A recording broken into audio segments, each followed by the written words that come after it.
Hello दोस्तों, आप सभी का फिर से स्वागत है मेरे चैनल ये जीवन है।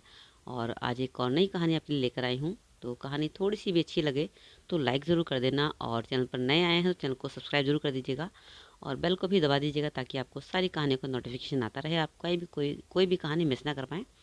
और इसी तरह मेरे को सपोर्ट करते रहें ताकि मेरा हौसला बढ़ता रहे। तो चलिए फिर आज की कहानी को शुरू कर लेते हैं। मेरी उम्र 33 साल हो चुकी थी और इस उम्र में शादी के लिए रिश्ते आना बहुत मुश्किल होता है। कुछ बाल सफ़ेद होते ही लोग औरतों को बेकार समझने लगते हैं। बस मैं भी इसी उम्र में थी। अब मैं भी चाह रही थी कि कैसे भी करके मेरी शादी हो जाए। पर एक दिन तो हद ही हो गई। मेरी माँ मेरे पास आई और कहने लगी, बेटी, तुम्हारे लिए एक लड़के का रिश्ता आया है। उम्र में सिर्फ तुमसे 2 साल बड़ा है, लेकिन इससे पहले उसकी 3 बार तलाक हो चुके हैं। उसकी 3 पत्नियां उसे छोड़कर जा चुकी हैं। माँ की बातें हैरान कर देने वाली थी। मैं सोच भी नहीं सकती थी कि मेरी माँ मेरे लिए ऐसा रिश्ता लेकर आएगी जिनका 3 बार तलाक हुआ हो। वह किसी लड़की को कैसे खुश रख सकेगा? उसे तो तलाक देने की आदत पड़ गई होगी। लेकिन फिर मेरी माँ ने अगले ही पल एक अजीब बात कही, तुम पूछोगी नहीं कि तलाक होने के पीछे कारण क्या थे? मैं कुछ नहीं बोली, बस अपनी माँ की तरफ देखने लगी।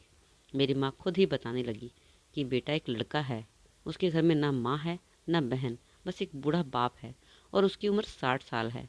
उस बेचारे ने हमेशा अपने बेटे के लिए अच्छा सोचा है, लेकिन जब भी कोई लड़की उस घर में आती है तलाक लेकर चली जाती है। मुझे उस बूढ़े पर बड़ा तरस आता है। उस बेचारे बूढ़े की अब जिंदगी कितनी रह गई है? उसका बेटा भी क्या करे? अपनी माँ और बहनों के खोने के बाद बाप के खिलाफ वह एक शब्द भी नहीं सुन सकता। बस इसी वजह से जब उसकी पत्नियां उसके बाप पर इल्ज़ाम लगाती हैं तो उन्हें तलाक देकर घर से निकाल देता है। मैं तो कहती हूँ कि अगर तुम उसके बाप को संभाल लो, उसकी सेवा करो, उसका दिल जीत लो, फिर कभी भी कोई समस्या नहीं होगी तुम्हें। और वैसे भी तुम बहुत अच्छी हो, तुमने अपने पापा का भी कितना ख्याल रखा है। मुझे लगता है कि अगर तुम उस आदमी को अपने बाप समान समझो, उसकी खूब सेवा करो, तो तुम्हें अच्छी शादीशुदा ज़िंदगी गुजार सकती हो। वरना बेटी, अब तो तुम्हारा कोई रिश्ता भी नहीं आता है। माँ की बात ने मुझे चौंका दिया था। साथ ही साथ मैं मायूस भी हो गई थी। किसी का बाप इतने ज़्यादा तलाक की वजह कैसे बन सकता है? यह इल्ज़ाम सास के ऊपर होता तो एक बार को मैं मान भी लेती, लेकिन ससुर वाली बात मुझे हजम ही नहीं हो रही थी। फिर मुझे लगा, बूढ़े से परेशान होकर शायद वह लड़कियां तलाक ले लेती होंगी, लेकिन मैं बात को जितना छोटा समझ रही थी वह उतनी छोटी नहीं थी। मुझे क्या पता था कि मैं आग के दरिया में छलांग लगाने जा रही हूँ। मेरी अभी तक शादी न होने के पीछे 2 कारण थे। एक तो हम लोग गरीब थे, और दूसरा, मैं मामूली शक्ल सूरत की लड़की थी। पढ़ी लिखी तो थी नहीं, रंग सांवला था, लेकिन मेरे नैन नक्श बहुत तीखे थे। बड़ी बड़ी आंखें, ऊंची लंबी नाक, काले काले बाल, जो मेरी पर्सनैलिटी को 4 चांद लगा देते थे। लेकिन कोई फ़ायदा नहीं था। खैर, मैंने अपने होने वाले पति से मिलने की इच्छा अपनी माँ के सामने जाहिर की। एक बार उसके व्यक्तित्व को जांचना चाहती थी, लेकिन आखिर पता तो चले कि वह इंसान अच्छा है या नहीं, मैं उसके साथ ज़िंदगी गुजार सकती हूँ या नहीं। माँ बोली कि नहीं बेटी, उसके बाप की आज्ञा नहीं है। उसका बाप अपने बेटे के बारे में बहुत सेंसिटिव है। मैं तुझे इसकी इजाज़त बिल्कुल नहीं दूंगी कि तू अकेले में लड़के से मिले। और भला मैं कैसे अपने मुंह से लड़के के बाप से कहूँ कि मेरी लड़की तुम्हारे लड़के से अकेले में मिलना चाहती है? यह बातें लड़कियों को शोभा नहीं देती। अपनी माँ की बात सुनकर मुझे गुस्सा आ गया। मैंने कहा, माँ, लड़का और लड़की बराबर के हकदार हैं। दोनों का अधिकार है कि वह अपनी पसंद का जीवन साथी चुने। अगले ही दिन वह लोग हमारे घर शाम को 5 बजे आ गए थे। मैं लड़के के बाप को देखकर दंग रह गई। जिसे मेरी माँ ने 60 साल का बूढ़ा कहा था, वह तो 45 से 50 साल का हट्टा कट्टा आदमी लगता था। ऐसा लगता था कि बाप बेटा नहीं, छोटे और बड़े भाई हैं। वह बुढ़ा आदमी मुझे बड़ी शातिरा नज़र से देख भी रहा था। उसने हमारे पूरे घर का जायज़ा लिया। उसका बेटा कम और वह ज़्यादा नखरे नज़रें घुमा घुमा कर इधर उधर देख रहा था, जैसे कि रिश्ता उसी के लिए साथ हो रहा हो। अब तो मैं कुछ ऐतराज़ नहीं कर सकती थी, वरना मेरी माँ कहती कि तुम्हें हर वक्त नखरे ही आते हैं। जाते ही मेरे ससुर ने मेरी गोद में 21,000 रख दिए। मुझे अपने ससुर की हरकत बहुत अजीब लगी। मेरे होने वाले ससुर ने मेरे सर पर हाथ रखा और कहा, आज से तुम हमारी बेटी हुई। मेरे बेटे को पत्नी की ज़रूरत है और मैं भी घर में अकेला बोर होता हूँ। वह आदमी बहुत ही सलीके से बात कर रहा था। लगता ही नहीं था कि कोई उसकी वजह से तलाक ले सकता है, वह भी एक ऐसे इंसान से जो देखने में बहुत ही स्मार्ट हैंडसम था और अमीर भी था। खैर, मैंने अपनी माँ से कह दिया कि अगर उस बूढ़े ने मेरे साथ कुछ बदतमीज़ी करने की कोशिश की तो मैं चुप नहीं रहूँगी। यह बात आप अपने दिमाग में बैठा लो। मेरी माँ कहने लगी, तुम भी ये बात अपने दिमाग में बैठा लो कि अगर अपने ससुर की इज्जत अपने बाप की तरह करना, आजकल की लड़कियों की तरह नहीं, और जवान मत चलाना जो बात बात पर नाराज़ हो जाती हैं। जोश में आकर अगर अपने ससुर से लड़ाई करोगी और घर छोड़कर यहाँ आई तो इस घर के दरवाजे तुम्हारे लिए हमेशा के लिए बंद हैं। मैंने तुम्हारी परवरिश ऐसे ही नहीं की है। अपनी माँ की इतनी खतरनाक नसीहत सुनकर मेरा दिल कांप गया और मैं खामोश हो गई। अगले 2 दिन बाद मेरी एक फ्रेंड मेरे घर आई और उसने मुझे जो उस लड़की के बारे में सच बताया सुनकर मेरी जान ही निकल गई। कहने लगी, मैं इन लोगों को जानती हूँ। इन लोगों के बारे में तो जो बातें मशहूर है वह अच्छी नहीं हैं। मैंने सुना है कि ये कोई फ्रॉड किस्म के लोग हैं और लड़के का बाप तो बहुत ही अय्याश टाइप का है। मैंने उससे पूछा, लेकिन तुमने उन लोगों को कब देखा? कहने लगी, जब वे उस दिन तुम्हारे घर से निकले थे तो उस समय मैं तुम्हारे घर के सामने से गुजर रही थी, तभी मैंने उन्हें देखा। मैं तो उन्हें देखते ही पहचान गई थी कि यह वही लड़का है जो अपनी 3 पत्नियों को तलाक दे चुका है। उसकी बात सुनकर मुझे बहुत दुख हुआ। मेरा होने वाला पति अपनी 3 तलाक होने की वजह से पहचाना जाता था। फिर वह बोली, और मुझे तो यह भी पता है कि तुम्हारे होने वाले पति का तलाक तुम्हारे ससुर की वजह से ही हुआ है। मैं अंदर ही अंदर डर गई। मैंने उससे कहा, तुम्हें यह पता है कि मेरे होने वाले पति की 3 तलाक क्यों हुए हैं? वह कहने लगी, मैं तुम्हें पता करके बताऊंगी, लेकिन ज़रूर यह बुढ़ा ठरकी है। ज़रूर कुछ ऐसी हरकतें करता होगा। अब मुझे लग रहा था ज़रूर कुछ गड़बड़ है जिसे मेरी माँ मुझसे छुपा रही है। यह बातें मैंने अपनी माँ से कही तो माँ कहने लगी, भगवान से डरो लड़कियों, बुढ़ापा तुम पर भी आना है, तुम्हारे माँ बाप पर भी आना है। बुढ़ापे की वजह से तुम किसी से नफरत करने लगो। हमारे ज़माने में आजकल की लड़कियाँ बहुत ज़्यादा समझदार हुआ करती थी, लेकिन आजकल की लड़कियों के पास तो अक्ल ही नहीं है। छोटी सी बात पर अपना घर बिगाड़ बैठ जाती हैं। मेरी माँ ने मेरी सहेली को भी डांट दिया। जब मेरी माँ कमरे से चली गई तो मेरी सहेली मुझसे कहने लगी, सुनो, ऐसा करो, अपने पति से ही बात क्यों नहीं कर लेती? सारी बातें शादी से पहले क्लियर हो जाएं तो अच्छा है। अपने पति से कम पूछो तो सही कि उसकी पहले 3 बार तलाक क्यों हो चुका है। मैंने उससे कहा कि मुझे माँ ने उससे बात करने के लिए और मिलने को मना किया है। गुंजन को बताया कि मेरी माँ ने इस बारे में साफ मना कर दिया है कि मैं शादी से पहले लड़के से नहीं मिल सकती।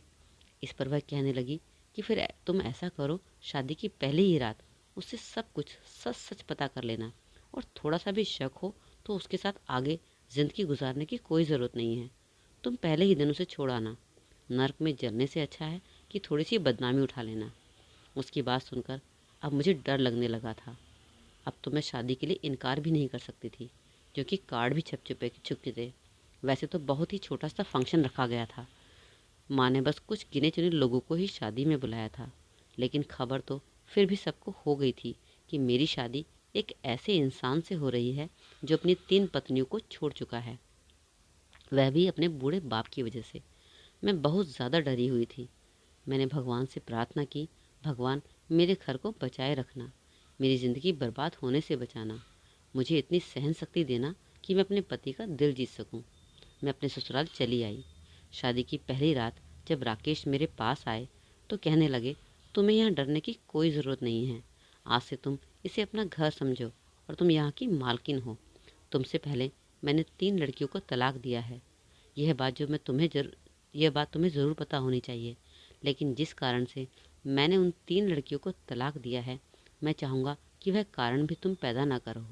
अपने पति की बात सुनकर मैं डर गई और बोली, आखिर आपने उन 3 लड़कियों को तलाक क्यों दिया? मेरी बात सुनकर राकेश के चेहरे पर दुख भर आया। कहने लगे, क्योंकि उन तीनों लड़कियों ने मेरे बाप के साथ। आगे राकेश कुछ भी नहीं बोल पाए। मैंने कहा, मुझे बताइए तो सही, ताकि मैं भी उस तरह की गलती ना करूं जिस वजह से आपकी पत्नी आपको छोड़कर गई है। मेरी बात सुनकर राकेश बोले, हाँ, बात तो तुम्हारी ठीक है, लेकिन 3 दिन तक मैं तुम्हें कुछ नहीं बताऊंगा। 3 दिन तक मैं तुम्हारे तौर तरीके और तुम्हारा रहन सहन देखना चाहता हूँ। मैं हैरान हो गई। मैंने कहा कि कैसी बातें कर रहे हो, क्या तुम्हें मुझसे शादी करने में कोई खुशी नहीं है? राकेश बोले, देखो, एक बात हमेशा याद रखना, मुझे हर वक्त झिकझिक करने वाली औरतें बिल्कुल पसंद नहीं हैं। अगर मेरे साथ रहना चाहती हो तो बहुत ही प्यार मोहब्बत से रहो। इंसान जिससे शादी करता है उससे मोहब्बत तो हो ही जाती है। मैं तो मोहब्बत पर विश्वास रखता हूँ। तुम मेरी पत्नी हो और मैं तुम्हें इज्जत और मोहब्बत दूंगा, लेकिन बस एक बात का ध्यान रखना, मेरे पापा का किसी तरह का मेरे पापा पर किसी तरह का कोई इल्ज़ाम मत लगाना। मेरे पापा पर उंगली उठाने से पहले अच्छी तरह सोच लेना। आपसे जो पहले 3 लड़कियां मेरी ज़िंदगी से गई हैं, इसी वजह से नहीं है कि उन्होंने मेरे पापा पर उंगली उठाई है। हालांकि वह लड़कियां तुमसे भी ज़्यादा सुंदर थी। राकेश की बात सुनकर मुझसे तो कुछ बोला ही नहीं जा रहा था। भला शादी की पहली रात ऐसी बातें कौन करता है। मेरे पति मेरे पास बैठे और बोले, तुम्हें डरने की ज़रूरत नहीं है, बस तुम्हें समझा रहा हूँ कि होशियार रहना, मेरे पापा की इज्जत करना और पापा के खिलाफ एक शब्द मुंह से मत निकालना। तुमसे पहले अपनी 3 पत्नियों को यह बात मैंने इतने साफ तौर से नहीं समझाई थी, लेकिन मैं तुम्हें बहुत ही साफ तौर पे ये बात समझा रहा हूँ कि मैं अपने पापा के खिलाफ कोई शब्द नहीं सुनूंगा। आज तक मेरा घर नहीं बस पाया, लेकिन मुझे इस बात का कोई अफसोस नहीं है। मैं बस अपने पापा को खुश रखना चाहता हूँ और तुम भी मेरे पापा को खुश रखना। मेरे पापा बहुत सीधे साधे हैं। उनकी सेवा करोगी, उनके साथ अच्छे से रहोगी तो तुम्हें बेटी की तरह रखेंगे। एक बात और याद रखना, मेरे पापा के पास इतना पैसा, इतनी प्रॉपर्टी है। अगर तुम मेरे पापा को खुश रखोगी तो मेरे पापा तुम्हें खुश रखेंगे, हमारे पूरे परिवार को खुश रखेंगे। तुम्हारे पूरे परिवार की गरीबी दूर हो जाएगी। तुम्हारी 7 नस्ल आगे ऐसे बैठकर खाएंगी जब तक भी पैसे ख़त्म नहीं होंगे। इतना पैसा है मेरे पापा के पास। बस मेरे पापा को खुश रखना। राकेश की बात अब कुछ कुछ मेरे दिमाग में आने लगी थी। अगर मैं अपने ससुर को खुश रखती, उनकी सेवा करती, तो मेरी छोटी बहन भाइयों की भी ज़िंदगी संवर जाती। मेरे माता पिता जो अब तक छोटी छोटी खुशियों को तरसते थे, उनकी भी ज़िंदगी में खुशियों की बहार बनकर आ जाएगी। और कोई ज़्यादा मुश्किल भी नहीं था। बस एक काम करना था कि मैं अपने ससुर को अपने बाप का दर्जा दूँ। मैंने राकेश को विश्वास दिलाया कि मेरी तरफ से आपके पापा को शिकायत का कभी मौका नहीं मिलेगा। मेरी बात सुनकर राकेश खुश हो गए। उन्होंने मेरी उंगली में हीरे की एक अंगूठी पहना दी। इतने बड़े हीरे की अंगूठी देखकर तो मैं दंग ही रह गई। राकेश बोले, तुम्हें पता है कि मुझे ये अंगूठी किसने ला कर दी है? मैंने ना में सर हिला दिया। बोले कि मुझे मेरे पापा ने ला कर दी है, कि दुल्हन को दे देना। इससे पहले भी 3 बार मेरे पापा ने ही अंगूठी लाकर मुझे दी थी, लेकिन तलाक के बाद मैंने वह अंगूठी लड़कियों से वापस नहीं ली, बल्कि तलाक के बाद भी उन्हें इतना पैसा दिया कि वे चाहें तो ज़िंदगी भर आराम से बैठकर खा सकती हैं। हमने आज तक किसी के साथ नाइंसाफ़ी नहीं की है, यह हमारा भगवान जानता है। लेकिन हमारे समाज की विडंबना है कि हमारा समाज ऐसे मामलों में औरत का ही साथ देता है, क्योंकि औरतें अपने आप को मासूम दिखाती हैं। हालांकि मेरी तीनों पत्नियां बिल्कुल भी मासूम नहीं थी। उन्होंने मेरे पापा पर इतना गंदा इल्ज़ाम लगाया था कि मुझे अपने कानों पर विश्वास ही नहीं हो रहा था। पति की बातें सुनकर मैं खामोश हो गई। और वैसे भी वह मेरी पहली और वैसे भी वह अपनी पहली तीनों पत्नियों की बुराई ही कर रहा था। मुझे कुछ ज़्यादा परेशानी नहीं हो रही थी, बल्कि खुशी हो रही थी कि उन्हें अपनी पत्नियों में से किसी के साथ भी कोई हमदर्दी या प्यार नहीं था। मैंने अपने दिल में पक्का इरादा कर लिया कि मैं अपने पति की हर बात मानूंगी और अपने ससुर की खूब सेवा करूंगी। तभी मेरे कमरे का दरवाज़ा खुला और मेरे ससुर अंदर कमरे में बिना दस्तक दिए चले आए। मेरे ससुर के हाथ में एक ट्रे थी, इसमें दूध के 2 गिलास रखे थे। मुझे बहुत अजीब लग रहा था अपने ससुर की इस हरकत पर, लेकिन पहले ही राकेश उठकर खड़े हो गए और बोले, पापा आपने क्यों परेशानी उठाई? आप मुझे आवाज़ दे देते, मैं खुद ही आ जाता। मेरे ससुर मेरी तरफ देखते हुए बोले, यह तुम दोनों ही पी लेना, सोने से पहले दूध पियोगे तो सारी थकान उतर जाएगी। राकेश बोले, थैंक यू पापा, आप हमारा कितना ख्याल रखते हैं। भगवान आपका साया हमारे ऊपर हमेशा बनाए रखे। और मेरे ससुर चले गए। लोकेश ने गेट बंद कर दिया और अपना दूध खिड़की से नीचे गिरा दिया। मुझे बहुत ज़्यादा हैरत हुई।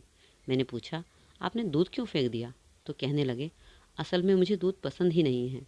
दूध पीने से मेरा जी मिचलाने लगता है, लेकिन जब पापा मुझे दूध पीने के लिए देते हैं तो मैं पापा का दिल रखने के लिए दूध ले लेता हूँ, लेकिन उसे पीता नहीं हूँ। खिड़की के नीचे कटोरा रखा हुआ है, मैं उसमें दूध डाल देता हूँ और एक बिल्ली आकर उस दूध को पी जाती है। तुम टेंशन मत लो, तुम बेफिक्र होकर यह दूध पी सकती हो, तुम्हें कुछ नहीं होगा। राकेश की बात सुनकर मैं डर गई। मुझे ऐसा लगा जैसे वह मुझसे कुछ छुपा रहे हैं। मैंने कई बार पूछा, लेकिन राकेश ने जवाब नहीं दिया। फिर भी मैं चुप हो गई। आज हमारी सुहाग रात थी और मैं बिना किसी वजह पति का मूड खराब नहीं करना चाहती थी। राकेश ने पूरी रात मुझे अपनी मोहब्बत की बारिश में लपेटे रखा। यह सोचकर मुझे बहुत ज़्यादा हैरत हुई कि इतना प्यार करने वाले पति को छोड़कर आखिर वे तीनों लड़कियां क्यों चली गई थी। सुबह मेरी आँख खुली तो राकेश बिस्तर पर नहीं थे, शायद वॉशरूम में थे, क्योंकि पानी गिरने की आवाज़ आ रही थी। अभी मैं बेड से उठी भी नहीं की, तभी मेरे ससुर दरवाज़ा खोलकर अंदर आ गए। मुझे बहुत अजीब लगा। मैंने जल्दी से अपना आसपास पड़ा दुपट्टा उठाकर अपने कंधे पर डाल दिया।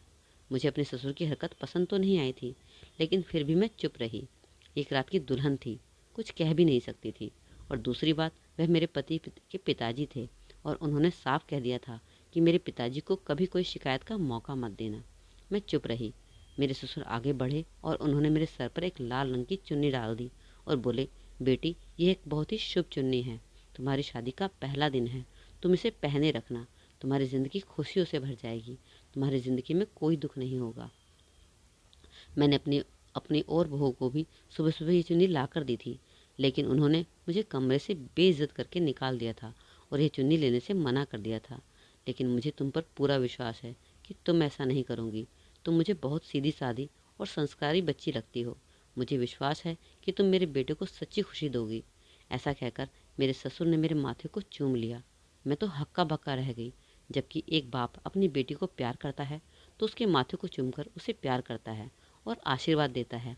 लेकिन पता नहीं क्यों मुझे अपने ससुर का मुझे इस तरह चूमना पसंद नहीं आया। इतनी देर में राकेश बाहर आ गए। अपने पापा को देखकर बोले, अरे पापा, सुबह सुबह आप यहाँ? कहने लगे, मैं तुम्हारी पत्नी को ये लाल चुन्नी देने आया था। यह कहकर मेरे ससुर चले गए। राकेश बोले, पापा की बात मानना और पूरे दिन यह चुन्नी पहन कर रखना। मैंने राकेश को माथा चूमने वाली बात नहीं बताई। मुझे लगा कहीं गुस्सा ना हो जाए। इसी तरह मेरी शादी को 3 दिन गुजर गए। अभी तक तो सब कुछ ठीक चल रहा था, लेकिन अपने ससुर की एक बात मुझे बहुत अजीब लगती थी। हर वक्त मेरे आसपास रहते, मुझसे बात करने की कोशिश करते, बहाने बहाने से मुझे अपने पास बुलाते। अपने ससुर की इतनी ज़्यादा टेंशन मुझे बिल्कुल भी पसंद नहीं आ रही थी। कभी कभी तो जब मैं और राकेश बहुत पास बैठे होते और राकेश मुझसे प्यार भरी बातें कर रहे होते, तो मेरे ससुर आ जाते और राकेश को हाथ पकड़कर उठा देते और किसी काम के बहाने बाहर भेज देते। अब मैं धीरे धीरे इस घर में जुड़ने लगी थी। मेरे मन में कहीं एहसास होने लगा था कि ये मेरा घर है और घर की मालकिन मैं हूँ। मैंने पूरा मन लगाकर घर की साफ सफाई करती थी, लेकिन मेरे ससुर अपने कमरे की सफाई नहीं करने देते थे। वह हमेशा उसमें ताला डालकर रखते थे। जब सोने जाते तभी ताला खोल देते और अंदर जाकर सो जाते। मैंने एक दिन राकेश से कहा कि तुम्हारे पापा कमरे में ताला क्यों डालकर रखते हैं? मैं तो सोच ही रही थी कि पापा के कमरे की भी सफाई कर देती। मेरी बात सुनकर राकेश थोड़ा परेशान हो गए और कहने लगे कि मेरे पापा की ये पुरानी आदत है। वह अपने कमरे में किसी का आना पसंद नहीं करते। यहाँ तक कि उन्होंने मुझे भी कभी अपने कमरे में नहीं आने दिया। तुम ऐसा करो, बाकी घर की साफ़ सफाई करो, पापा के कमरे को ऐसा ही रहने दो। हमारे घर में काम वाली भी आती है। उसने भी मुझे बता रखा है कि बड़े मालिक अपने कमरे की सफाई किसी से नहीं करने देते। शादी को 1 महीना बीत गया, लेकिन मेरे ससुर का रवैया वैसा ही था। वह अपने कमरे को हमेशा ताला लगा कर रखते। अब तो मैं बहुत ज़्यादा परेशान हो चुकी थी। मुझे लगता था कि जैसे कमरा बहुत ज़्यादा गंदा हो चुका होगा। हम हर रोज़ साफ़ सफाई करते हैं, तब भी हमारा घर गंदा हो जाता है। और फिर पापा के कमरे की तो बरसों से सफाई नहीं हुई थी। मैंने यही बात राकेश से कही तो बोले, हाँ, बात तो तुम सही कह रही हो। ऐसा करो, एक बार पापा से बात कर लो। अगर कहते हैं तो कमरा साफ़ कर देना। लोकेश की परमिशन मिलते ही मैं अपने ससुर के कमरे में चली आई। आज दरवाज़ा खुला हुआ था। मैंने दरवाज़ा खोलकर अंदर आई। मेरे ससुर बेड पर बैठे हुए थे। मेरी तरफ से उनकी पीठ थी। मैंने एक नज़र पूरे कमरे में डाली। मेरी हैरत से आंखें फटी की फटी रह गई, क्योंकि पूरे कमरे में यहाँ से वहाँ तक लेडीज़ कपड़े पड़े हुए थे। ड्रेसिंग टेबल पर नज़र घुमाई तो वहाँ भी मेकअप का सामान था और कुछ चूड़ियाँ वगैरह रखी हुई थी। मुझे बहुत ज़्यादा हैरत हुई। मेरी सास को तो गुजरे हुए न जाने कितना समय हो गया था, फिर भला मेरे ससुर के कमरे में लेडीज सामान क्या कर रहा था? मेरे ससुर एकदम पलटे और चौंक गए और बोले, अरे बहू, मेरे कमरे में क्या कर रही हो? चलो बाहर चलो, मैं भी बाहर चलता हूँ। चाय पीने का मन कर रहा है, चलो मेरे लिए चाय बना दो। मैंने कहा, पापा, चाय काम वाली बना रही है, आप कहें तो मैं आपके कमरे की सफाई कर दूँ। देखो ना कितना गंदा हो रहा है। यह बात सुनकर तो मेरे ससुर और भी ज़्यादा डर गए और मेरा हाथ पकड़कर बाहर आ गए। जल्दी से अपना दरवाज़ा बंद कर दिया। कहने लगे, अरे बहू, इस कमरे में साफ़ सफाई के लिए कुछ भी नहीं है। मैं रोज़ अपने कमरे की सफाई कर लेता हूँ। तुम चलो, हम दोनों लॉन में बैठकर चाय पीते हैं। देखो ना कितना अच्छा मौसम हो रहा है। अब जब पापा जी खुद कमरे की सफाई नहीं करवाना चाहते थे, तो मैं क्या कर सकती थी? मैं बाहर आ गई अब तक नौकरानी चाय बनाकर ले आई थी। मैंने चाय पी और अपने कमरे में चली आई। मैंने फ़ोन कर अपनी फ्रेंड को ये बातें बताई तो उसने मुझसे कहा कि तुम चेक करो उस कमरे में ऐसा क्या है, और हो सकता है उस कमरे में लड़कियां हों। कहने लगी, मुझे तो लगता है कि तुम्हारे ससुर लड़कियों का कारोबार करते हैं, वरना तुम खुद ही सोचो, तुम्हारे पति की तीनों पहले की पत्नी आखिर तलाक के बाद कहाँ चली गई और कहाँ से आई थी, उनकी कोई खबर ही नहीं है। मुझे तो लगता है तुम्हारे ससुर लड़कियों का बिजनेस करते हैं और उस कमरों में उन्होंने लड़कियों को बंद करके रखा है और झूठी अफवाह फैलाई है कि हमने तीनों लड़कियों को तलाक दे दिया है। जब तो तुम्हारा ससुर इतना जब भी तो तुम्हारा ससुर इतने पैसे वाला है।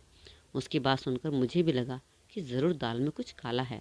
ज़रूर मेरे ससुर के कमरे में कुछ ऐसा राज है जो मुझसे छुपाया जा रहा है। वह सारे लेडीज़ कपड़े मेरी आंखों के सामने घूम गए। सारे के सारे कपड़े लड़कियों के थे। ज़रूर कमरे में मेरे ससुर लड़कियों को बंद करके रखते थे। उनके साथ पहले गलत काम करते और फिर उन्हें बेच देते। यह ख्याल मेरे दिमाग में आना था कि मेरा पूरा शरीर कांप गया। अगर ऐसा ही था तो फिर इस घर में मैं सुरक्षित नहीं थी। मैंने सोच लिया था कि मैं अपने ससुर की सच्चाई जानकर रहूंगी, और अगर मेरे ससुर कुछ गलत काम करते होंगे तो मैं खुद ही उन्हें पुलिस से अरेस्ट करवाऊंगी। मैं अपने ससुर पर निगाह रखने लगी। एक रात जब मैं पानी पीने बाहर आई तो मेरे ससुर के कमरे की लाइट जल रही थी और कमरे की खिड़की से किसी लड़की के रोने की आवाज़ें भी आ रही थी। मेरा दिल धक से रह गया। ज़रूर मेरे ससुर के कमरे में कोई लड़की है। जल्दी से मैं अपने ससुर के कमरे के पास गई। अंदर झांक कर देखा तो मुझे कुछ भी नज़र नहीं आया। मैं दरवाज़ा खटखटाने ही वाली थी कि मैंने खुद को रोक लिया। मैंने सोचा कि कहीं मेरे ससुर को गुस्सा ना हो जाए और कहीं वे मेरी राकेश से शिकायत ना लगा दें कि कितनी रात को मैं उन्हें तंग कर रही हूँ। बहुत देर तक मैं कान लगाकर सुनती रही कि लड़की की आवाज़ दोबारा आती है या नहीं, लेकिन अब लड़की की आवाज़ नहीं आ रही थी। मेरे ससुर ने भी अब कमरे की लाइट बंद कर ली थी। मैं भी अपने कमरे में आ गई। पूरी रात मुझे सुकून से नींद नहीं आई। राकेश से भी कुछ नहीं कह सकती थी, वरना कहते कि तुम भी दूसरी लड़कियों की तरह मेरे पापा पर इल्ज़ाम लगाने लगी हो। दिन ऐसे ही गुजर रहे थे, लेकिन मैं अपने ससुर के ऊपर पूरी नज़र बनाई हुई थी कि मुझे कुछ तो ऐसा मिले जो मैं राकेश को दिखाकर पापा को गलत साबित कर सकूं। लेकिन अभी तक मेरे हाथ ऐसा कुछ भी सबूत नहीं लगा था। एक दिन राकेश को घर आने में बहुत देर हो गई। वैसे तो रात 9 बजे तक घर वापस आ जाते थे, लेकिन 11 बजने वाले थे और अभी तक नहीं आए थे। वैसे तो उनके पास दूसरी चाबी थी, वह गेट खोलकर भी खुद अंदर आ सकते थे, लेकिन मैं फिर भी उनका इंतज़ार कर रही थी। और इंतज़ार करते हुए मैं बाहर ड्राइंग रूम में टहल रही थी। मेरे ससुर अपने कमरे में जा चुके थे। उनके कमरे की लाइट जल रही थी और तभी मैं चौंक गई। मुझे अपने ससुर के कमरे से फिर किसी लड़की के रोने की आवाज़ आने लगी। पहले तो रोने की आवाज़ लड़की की थी। कुछ देर बाद एक जोरदार चीख सुनाई दी। मेरा दिल धड़कना भूल गया। मेरे ससुर के कमरे में कोई लड़की थी और वह मदद के लिए चिल्ला रही थी। अब मैं और नहीं रुक सकती थी। मैंने ज़ोर ज़ोर से अपने ससुर के दरवाजे को पीटना शुरू कर दिया, लेकिन मेरे ससुर ने दरवाज़ा नहीं खोला। हाँ, लड़की की दबी दबी रोने की आवाज़ें अभी भी आ रही थी। जब मेरे ससुर ने दरवाज़ा नहीं खोला तो मैंने खिड़की पर एक ज़ोरदार धक्का दिया तो खिड़की खुल गई। सामने एक लड़की अपना मुंह घुटनों में छुपाए बैठी थी और रो रही थी। मैं जल्दी से खिड़की से कूदकर अंदर गई। इतनी देर में राकेश भी अंदर आ गए। जब उन्होंने मुझे मेरे ससुर के कमरे में खिड़की के रास्ते जाते देखा तो वह भी मेरे ससुर के कमरे में चले आए। तब तक मैंने अंदर से जाकर दरवाज़ा खोल दिया था। मेरे ससुर कमरे में कहीं भी दिखाई नहीं दे रहे थे। हाँ, लड़की अपने सर घुटनों में छुपाए रो रही थी। राकेश भी सामने का दृश्य देखकर हैरान रह गए थे। मैं जल्दी से उस लड़की के पास गई और उसको दिलासा देने लगी, लेकिन जब उस लड़की ने अपने चेहरे से घूंघट ऊपर किया तो मेरे और राकेश के सिर पर आसमान गिर पड़ा। वह कोई लड़की नहीं बल्कि वह तो मेरे ससुर थे, जो फुल लड़की के मेकअप में थे। शादी का जोड़ा पहन रखा था, खुद को ऐसे तैयार कर रखा था कि जैसे कोई नई नवेली दुल्हन हो, और लड़की की आवाज़ निकालते हुए कुछ बोल रहे थे और रो भी रहे थे, ऐसे जैसे उनके साथ बहुत बड़ा जुर्म हो चुका है, जैसे किसी ने उनकी इज्जत के साथ खिलवाड़ किया हो।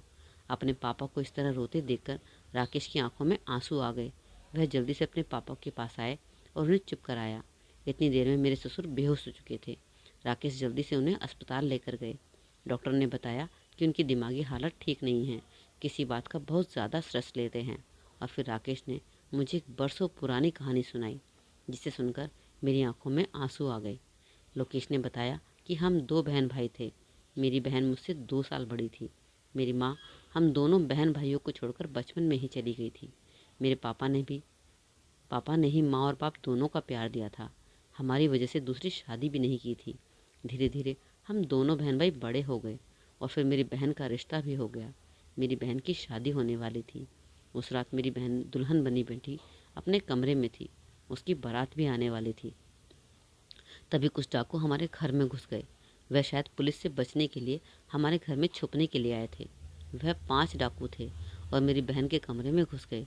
उस समय मेरे पापा मेरी बहन के पास ही बैठे थे, उससे कुछ बातें कर रहे थे। डाकू ने मेरे पापा को बाथरूम में बंद कर दिया और मेरी बहन को अपनी अपनी हवस का शिकार बनाया।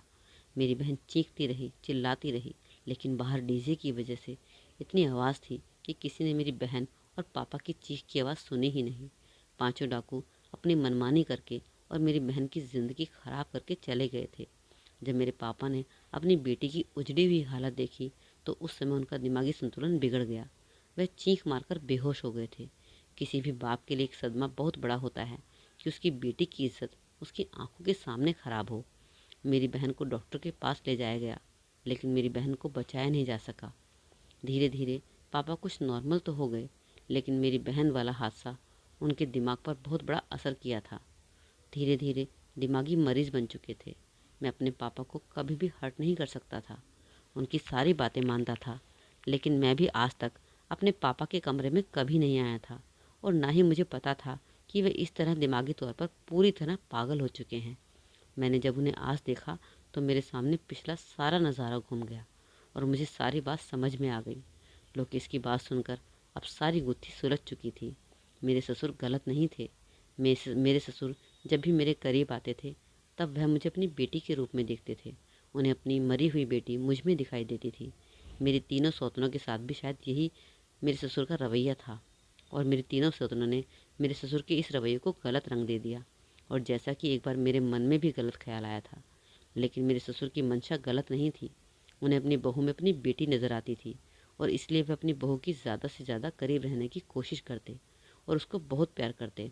कभी कभी तो अपने बेटे राकेश को भी डाकू समझने लगते, इसलिए वे राकेश को भी मेरे पास से हटा देते। ऐसा करके वो अपनी बहू और बेटी की रक्षा करते थे। जब राकेश को सारी सच्चाई पता चली तो उन्हें भी बहुत अफसोस हुआ था। राकेश ने मुझसे कहा कि मैंने उन तीनों लड़कियों के साथ बहुत गलत किया। काश मुझे पहले से सच्चाई का पता होता तो उन तीनों लड़कियों की ज़िंदगी बर्बाद नहीं होती। मैं पहले से ही अपने पापा का इलाज करवाता। लेकिन मैं मानता हूँ कि यह सब कुछ तुम्हारी हिम्मत की वजह से हुआ है। अगर तुमने हिम्मत न दिखाई होती और खिड़की से कूदकर तुम अंदर ना जाती तो यह हकीकत कभी भी हमारे सामने नहीं आ पाती। अब एक अच्छे हॉस्पिटल में मेरे ससुर जी का इलाज चल रहा है और वो कुछ हद तक ठीक भी हो चुके हैं। डॉक्टर ने उम्मीद दिलाई है कि मेरे ससुर बहुत जल्द ही ठीक हो जाएंगे। तो दोस्तों, आपको कहानी कैसी लगी ज़रूर कमेंट सेक्शन में बताइएगा। और थोड़ा सा मेरा आज गला ख़राब था तो मैं अटक गई, उसके लिए माफ़ी चाहूँगी। लेकिन अच्छी लगी तो कहानी लाइक कर दीजिए, बहुत ही इमोशनल कहानी थी।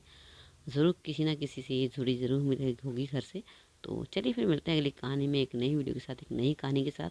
तब तक के लिए अपना ख्याल रखें और अपना सपोर्ट इस तरह बनाए रखें। थैंक यू, धन्यवाद।